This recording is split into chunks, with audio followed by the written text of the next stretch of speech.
लेकिन मैं समझती हूँ कि पूरे हरियाणा में सबसे बड़ा भ्रष्टाचार कहीं हुआ है किसी विधानसभा में तो वो अंबाला में, पर उस पर कभी आपको कोई कमेंट, कोई शब्द अनिल विज जी से नहीं मिलेगा। उनके राज में कमाल का भ्रष्टाचार अंबाला कैंट में जरूर हुआ है। पता नहीं किस विधानसभा में जाके किस बिजली घर पे रेड मार दी, कहाँ की बस पकड़ ली। कहते हैं मैं ग्राउंड का नेता हूं, तो हम उन्हें कहते हैं भी एक ग्राउंड आपके घर के पास है, फुटबॉल ग्राउंड, उसमें भी जाके देख लो, एक रेड तो मार दो कभी। शहीदी स्मारक मेरे ख्याल से किसी टाइम पे 17-18 करोड़ का प्रोजेक्ट हुआ करता था। आज आई थिंक 150-200 करोड़ के करीब का प्रोजेक्ट है, नोवेयर नियर कंप्लीशन। आप स्टेडियम देखिए, 40 करोड़ का प्रोजेक्ट था, 40 करोड़ में टेंडर उठा था, 120 करोड़ उसी ठेकेदार को दिया जा चुका है। प्रोजेक्ट फार फ्रॉम कंप्लीशन, अंदर पड़ा सामान सड़ चुका है, फट चुका है, एस्ट्रोटर्फ की लिमिट आ चुकी है, टाइम खत्म हो चुका है, और ये बता दिया गया है जो एक्सेस बिल्डिंग का करा गया कि इसके अंदर लगभग 50 से 60% लोहा ही नहीं लगा। क्या आपकी बीजेपी ने मदद की थी? क्या नायब सिंह सैनी या मनोहर लाल खट्टर, जिस तरह से राजनीतिक गलियारों में चर्चा हो रही है कि आप अनिल विज को हरा दे, कोई इस तरह का आपको सपोर्ट मिला था? नमस्कार, स्वागत आप सभी का। चित्रा सरवारा हमारे साथ मौजूद है। किस लिहाज से हैं? अनिल विज पिछले कुछ दिनों से लगातार ऐसी बयानबाजी कर रहे हैं कि लगातार सुर्खियों में है, लेकिन चित्रा सरवारा वो चेहरा है जिन्होंने अनिल विज को इस चुनाव में कड़ी टक्कर दी थी, और उस बात से अभी तक भी अनिल विज इत्तेफाक रखते हैं, और वो अभी भी उन लोगों के ऊपर कार्रवाई कर रहे हैं, करवाने की कोशिश कर रहे हैं, या चाहते हैं कि उन लोगों के ऊपर कार्रवाई हो जो चित्रा सरवारा के साथ चुनाव में नजर आए थे। चित्रा सरवारा जी, बहुत बहुत स्वागत आपका। Thank you very much.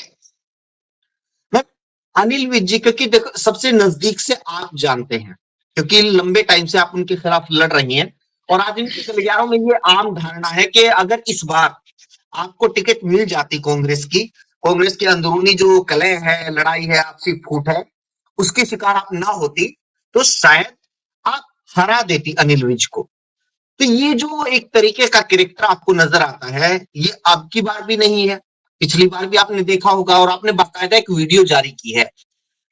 आप इसको किस तरीके से आंकती हैं? उनकी राजनीति को किस तरीके से परखती हैं? देखिए, मैं कहूंगी काफी परिपक्व राजनीतिज्ञ हैं अनिल विज जी को अगर देखा जाए, और उनका कैरियर जो है इस बात की गवाही भी देता है।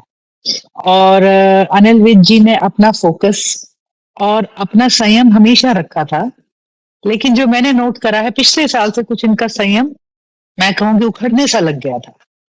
कुछ मुद्दों को लेके, कुछ मुद्दे जब हमने उठाए, तो एक डिस्टिंक्ट पॉइंट है, मैं कहूंगी हमारी सांझे सफर में, जब मैं देख सकती हूँ कि उन्होंने थोड़ा सा लिहाज कम कर दिया, थोड़ा कंट्रोल कम कर दिया, और उनकी शब्दावली में और उनकी भावनाओं में एक अलग तरह की उग्रता आ गई। तो मैं ये समझती हूँ कि हमेशा से रहे हैं एग्रेसिव पॉलिटिशियन, और कहते हैं और फिर बाद में कुछ नहीं भी कहते, और वैसे तो जब कहने लगते हैं तो अमेरिका के राष्ट्रपति से शुरू होते हैं। और बड़े कमाल की बात है कि अपने अब लोकल कार्यकर्ताओं के ऊपर उन्होंने अपनी राजनीति को लाके टिका दिया है, और सारी लड़ाई अब अपने नीचे अपने साथ काम करने वाले कार्यकर्ताओं पर ही रह गई है आजकल तो उनकी। नहीं, आपने कहा कि उग्र हो जाते हैं या उग्र हैं पिछले एक साल से, आपने कहा किन के प्रति? आप जैसे विरोधियों के प्रति, अपने कार्यकर्ताओं के प्रति, अपनी पार्टी, अपनी सरकार के प्रति?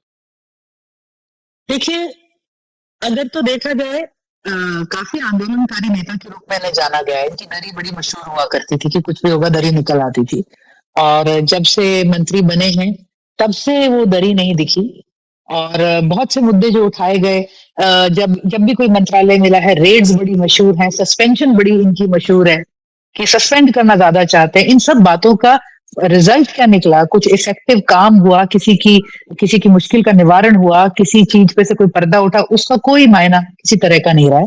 सुर्खियों में बने रहते हैं, शब्दावली में रहते थे। और मैं कहूंगी जितनी उग्रता ये ग्राउंड पे दिखाते थे, उतनी उग्रता अपनी पार्टी में भी दिखाते रहे हैं कहीं ना कहीं। मैं अभी जब इन्होंने कहा कि रिश्ता क्या कहलाता है, तो हमने भी इनसे कहा था कि अपने हर मुख्यमंत्री से ये विरोध का भाव रखना, ये रिश्ता क्या कहलाता है। तो कहीं ना कहीं मैं समझती हूँ कि एक टाइम आता है जब इमेज आदमी को लीड करने लग जाती है, पुश करने लग जाती है, आदमी अपनी ही इमेज का विक्टिम बन जाता है। तो आज की तारीख में अगर देखा जाए तो सबसे ज्यादा उग्र तो वो अपने साथियों पर, अपने कार्यकर्ताओं पर, अपनी पार्टी के अंदर अपने ही नेताओं पर हो रखे हैं। और बीच बीच में ये आता है कि यहाँ रेड डाली, वहां रेड डाली, लेकिन मैं समझती हूँ कि पूरे हरियाणा में सबसे बड़ा भ्रष्टाचार कहीं हुआ है किसी विधानसभा में तो वो अंबाला में, पर उस पर कभी आपको कोई कमेंट, कोई शब्द अनिल विज जी से नहीं मिलेगा। तो एक सिलेक्टिव उग्रता है, वो उग्रता है जो उनके पॉलिटिक्स को सूट करती है एज एंड व्हेन। और जब हाईलाइट करना हो, उठाना हो या अपना कोई मुद्दा पेश करना हो, उसी हिसाब से चलता है। ये भ्रष्टाचार का क्या एक मोटी मोटी जो धारणा बनी हुई है, जो छवि बनी हुई है, कम से कम ये आरोप नहीं लगता कि भी अनिल विज भ्रष्ट है या उनके रहते कोई भ्रष्टाचार हो सकता है। आप किस हिसाब से कह रही हैं? क्या आपने देखा कि भी भ्रष्टाचार सबसे ज्यादा आपकी विधानसभा में? देखिए, मैं नहीं कह रही अनिल विज जी भ्रष्ट हैं, लेकिन उनके राज में कमाल का भ्रष्टाचार अंबाला कैंट में जरूर हुआ है। अंबाला कैंट में वो खुद ही कहते हैं लगभग मैं 3,000 करोड़ लेके आया हूँ। तो आई एम श्योर वो अपना कोई हिसाब तो दे सकेंगे कि मैं इस प्रोजेक्ट के लिए इतना लाया, इस प्रोजेक्ट के लिए इतना लाया। अब अंबाला का कोई भी बिग टिकट प्रोजेक्ट आप उठा लीजिए, वो सालों से अधूरा है। हर प्रोजेक्ट 2 से 3 गुना, जैसे यहाँ का क्रिकेट स्टेडियम, जैसे यहाँ का शहीदी स्मारक, जैसे यहाँ का अगर आप देखें बैंक स्क्वायर का काम, जैसे यहाँ पे अस्पताल पे काम चले जा रहा है, पर उस पर मैं बाद में व्याख्या कर सकती हूँ। तो ये सारे प्रोजेक्ट्स जो हैं अपने समय सीमा को 2 से 3 गुना लांघ चुके हैं। ये सारे प्रोजेक्ट्स अपने बजट को भी 2 से 3 गुना लांघ चुके हैं, और किसी प्रोजेक्ट में आज तक कंप्लीशन डेट नहीं है। यहाँ तक बात आ गई कि टेंडर्स रिवोक हो चुके हैं, यहाँ तक आ चुकी है कि 70% के करीब रिकवरी प्रोजेक्ट्स में अनाउंस कर दी जा चुकी है। लेकिन वो घोटाला क्यों हुआ इस पे कोई बात नहीं, घोटाला किसने करा उस पे कोई बात नहीं। यहाँ पे सड़कें हैं जो मैं कहूंगी पिछले 10-12 साल से उधड़ी ही पड़ी हैं। यहाँ का एक सीवरेज प्रोजेक्ट है जो सालों से डल ही रहा है, आज तक चला नहीं है। वो कॉलोनीज आपको पौष अम्बाला में मिलेंगी जो आपको बताएंगे 8 साल पहले, 6 साल पहले मेरे घर के बाहर सीवरेज की पाइप डल गई थी, आज तक जुड़ी ही नहीं है। तो अंबाला में अगर आप एंट्री से शुरू करें, शहीदी स्मारक मेरे ख्याल से किसी टाइम पे 17-18 करोड़ का प्रोजेक्ट हुआ करता था, आज आई थिंक 150-200 करोड़ के करीब का प्रोजेक्ट है, नोवेयर नियर कंप्लीशन। स्टेडियम जो था, 10 गुना बढ़ गया। आप स्टेडियम देखिए, 40 करोड़ का प्रोजेक्ट था, 40 करोड़ में टेंडर उठा था, 120 करोड़ उसी ठेकेदार को दिया जा चुका है। प्रोजेक्ट फार फ्रॉम कंप्लीशन, अंदर पड़ा सामान सड़ चुका है, फट चुका है, एस्ट्रोटर्फ की लिमिट आ चुकी है, टाइम खत्म हो चुका है। और ये बता दिया गया है जब एक्सेल उस बिल्डिंग का करा गया कि इसके अंदर लगभग 50 से 60% लोहा ही नहीं लगा जो टेंडर्ड अमाउंट का था। तो आई डोंट थिंक उस बिल्डिंग का कभी भी इनॉग्रेशन, कभी भी वो चलती बनेगी। तो इस तरह के प्रोजेक्ट्स हो रखे हैं। अब अनिल विज जी की 2 दिन पहले स्टेटमेंट आई थी, पता नहीं किस विधानसभा में जाके किस बिजली घर पे रेड मार दी, कहाँ की बस पकड़ ली, कहते हैं मैं ग्राउंड का नेता हूं। तो हम उन्हें कहते हैं भी एक ग्राउंड आपके घर के पास है, फुटबॉल ग्राउंड, उसमें भी जाके देख लो, एक रेड तो मार दो, कभी बता तो दो किसने घोटाला कराया। तो इस तरह के सारे प्रोजेक्ट अंबाला के हैं। अंबाला में प्रोजेक्ट का पैसा आता है पर जाता कहाँ है किसी को नहीं पता, और हम इसी बात की मांग उठाते रहे। अनिल विज जी ने इसी बात में इंटरवेंशन क्यों नहीं करी है आज तक, हम यही सवाल करना चाहेंगे। और उनकी खामोशी या उनकी जो आंखें बंद कर रखी हैं उन्होंने, मैं कहती हूँ यही बहुत बड़ा एक इल्जाम हो जाती है। आफ्टर ऑल आपने जिम्मेवारी ली है, पैसे लाने की जिम्मेवारी तो नहीं थी, पैसे की निगरानी भी आपकी जिम्मेवारी थी। तो ये सारे प्रोजेक्ट्स आज अंबाला उधरा पड़ा है, nothing is completed, nothing has been installed. तो इस तरह के बहुत से प्रोजेक्ट हैं इनके यहाँ पे। लेकिन मैम अनिल विज जी ये कहते हैं कि भी मुझे बाकी हरियाणा से लेना नहीं है, मैं तो अंबाला कैंट की सेवा में कोई कसर नहीं छोड़ूंगा। ये क्यों कहते हैं? ये हम भी पूछते हैं कि क्यों कहते हैं। कुर्सी तो आपने पूरे हरियाणा की ले रखी है, लड़ाई भी पूरी हरियाणा की कुर्सी की है, लेकिन जिम्मेवारी आपने उठानी और निभानी सिर्फ अंबाला कैंट की है, वो तो विधायकी भी कर देगी। तो ये लड़ाई किस बात की हमें समझ नहीं आता है। जब तक आप मंत्री हैं आप अपने दायित्व से पीछे नहीं उठा सकते पैर, ये नैतिक जिम्मेवारी भी बनती है।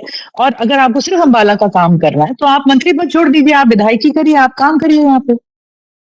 हम्म। अभी जो आप अपनी बात पूछ कीजिए। मैं समझती हूँ जो ये अंबाला में छोड़ के जो बाहर जाते हैं, जो वहां पे ये कदम उठाते हैं, कोई सस्पेंशन होते हैं, कोई जो इनका उग्र रूप दिखता है, और उसका जब कोई रिजल्ट नहीं आता तो उससे एक निराशा हो सकती है जिससे ये कह रहे हैं मैं बाकी स्टेट में नहीं जाऊंगा। But I think if you are a minister, you are minister of the state. अगर आपको स्टेट की जिम्मेवारी नहीं करनी तो मिनिस्टर आपको नहीं होना चाहिए। अच्छा, इसमें एक वीडियो उन्होंने जारी की, बाकायदा एक्स के ऊपर उन्होंने लिखा उसके बारे में, कोई आशीष है, फिर उनके इर्द गिर्द के बहुत सारे कार्यकर्ता हैं, फिर उनकी हम्म, तस्वीर आपके साथ है, उसको हम्म, साझा करते हुए वो एक तरह से अपनी सरकार के ऊपर, अपने मुख्यमंत्री के ऊपर, कोई आशीष है उनके ऊपर निशाना साध रहे हैं। ये पूरा का हम्म। पूरा खेल क्या है, कौन है वो? देखिए, वो इनकी पार्टी के कार्यकर्ता हैं, पदाधिकारी भी रहे हैं, मेरे ख्याल से कोषाध्यक्ष थे, अभी अभी उन्हें कोषाध्यक्ष के पद से मुक्ति दे दी गई है। और रही बात कि जो लोग उनके साथ थे वो मेरे साथ है, हम भी ऐसी अनेकों फोटोएं दिखा सकते हैं जो कभी हमारे साथ हुआ करते थे, फिर वो अनिल विज जी के साथ हो गए। हमने तो उनके पीछे नहीं पड़े, हम गद्दार कह के आए। देखिए, लोकतंत्र तो यही है ना केवल अपना नुमाइंदा चुनना, अपनी पार्टी, अपनी टीम चुनना।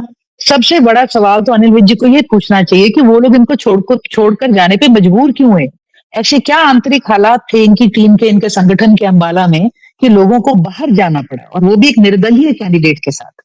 पूरे चुनाव में एक भी हमारा साथी शायद इनको नहीं जुड़ा होगा, लेकिन इनके साथी धड़ाधड़ एक निर्दलीय से जुड़ रहे हैं। तो मैं नहीं समझती कोई लालच था जो उनको भगा रहा था उस टाइम। पर डेफिनेटली कई बार होता है ना कि हम पुल्ड हैं, किसी चीज कोई चीज की तरफ जा रहे हैं, कई बार हम पुष्ट भी होते हैं, घर के हालात इतने बुरे होते हैं कि लोग जाने पे मजबूर हो जाते हैं। अब मैं समझती जो अनिल विज जी ने एक कड़ी बनाई है कि चित्रा के साथ जो खड़े थे वो आशीष तायल जी के साथ खड़े हैं, आशीष तायल जी मुख्यमंत्री के साथ खड़े हैं। तो मैं तो समझती हूँ कि हमेशा की तरह एक बार फिर अपने मुख्यमंत्री पर निशाना है। और वो नली इतनी लंबी हुई है कि चित्रा के कंधे से, जॉनी के कंधे से, आशीष तायल के कंधे से निशाना एक बार फिर अपने मुख्यमंत्री नायब सैनी जी पर ही लगा रहे हैं। और हम तो कहेंगे जो आपको बात कहनी है सीधी कहिए। और किसी व्यक्ति ने अगर अपनी पार्टी बदली है, अपना लीडर बदला है, तो उसका संवैधानिक अधिकार है। इसी के लिए भगत सिंह जी सूली पे लटके थे। हम कांग्रेसियों को तो क्या गिनवाए, हम कहेंगे इसी के लिए सावरकर जी ने काला पानी में जाके टॉर्चर सहा था, वरना तो अंग्रेज भी क्या बुरे थे। तो मैं समझती हूँ इस तरह की बातें करना हमारे लोकतंत्र की, हमारे संविधान की एक तरह से मैं कहूंगी बहुत ज्यादा उसकी मैं समझती हूँ उसके साथ गलत कर रहे हैं। ये जो अनिल विज जी की स्टेटमेंट्स हैं, जिस तरह से इन्होंने पॉलिटिक्स को पर्सनल रूप लेके, और ये आज की बात नहीं, जब से चुनाव हुआ है, लोगों की दी हुई सत्ता, सत्ता से मिली कुर्सी, और उस पर बैठ के आप लोगों को, साथियों को, अफसरों को आप गद्दार कह रहे हो, और बहुत गंदे शब्द अनिल विज जी के मंच से लेकर बोले गए थे, जो कि कोई कह नहीं सकता है सभ्य भाषा, मैं नहीं समझती हूँ, बड़ी हैरानगी की बात थी। तो यही है जो मैं कह रही थी ना, थोड़े उखड़ते चले जा रहे हैं इस पड़ाव पर अपनी राजनीति को। तो बड़े दुख की बात है what he is doing, but I think उनका टारगेट सीएम रहा या सीएम की कुर्सी रही है, और जहां से भी गोली घुमा सकें कहीं ना कहीं उस पर ये चलाते हैं। अच्छा, एक जो वो इनडायरेक्टली कहना चाहते हैं और डायरेक्टली भी उन्होंने कह दिया बाकायदा लिखित में और वीडियो जारी करके, क्या आपकी बीजेपी ने मदद की थी? क्या नायब सिंह सैनी या मनोहर लाल खट्टर, जिस तरह से राजनीतिक गलियारों में चर्चा हो रही है कि आप अनिल विज को हरा दे, कोई इस तरह का आपको सपोर्ट मिला था? बिल्कुल भी किसी भी तरह का सपोर्ट नहीं था। अगर मैं समझती हूँ अंबाला में किसी को हराने के लिए सब एकजुट हुए थे, जिसमें चाहे वो भाजपा थी चाहे कांग्रेस थी, I mean candidates and what ever, तो वो शायद मैं ही थी। अंबाला की चुनाव का सबसे टारगेटेड, सबसे विक्टिमाइज कैंडिडेट मैं थी। और उस वक्त किसी भी तरह की कोई भी मदद मुझे किसी तरह से नहीं करेगी। और मैं समझती हूँ अनिल विज जी जो जीते वो इसलिए था कि इनकी पार्टी ने इनको टिकट दिया। वो जीते इसलिए क्योंकि आरएसएस की जो लोकल बॉडी थी उन्होंने इनकी मदद करी। और वो जीते इसलिए थे कि जिनको आज धमका रहे हैं वो इनके साथ फिर भी खड़े रहे। तब भी बेचारों को फटकार पड़ती थी, आज भी फटकार पड़ रही है। तो जो भी इनका सिस्टम रहा, मैं समझती हूँ मुझे कोई किसी भी तरह की मदद नहीं थी।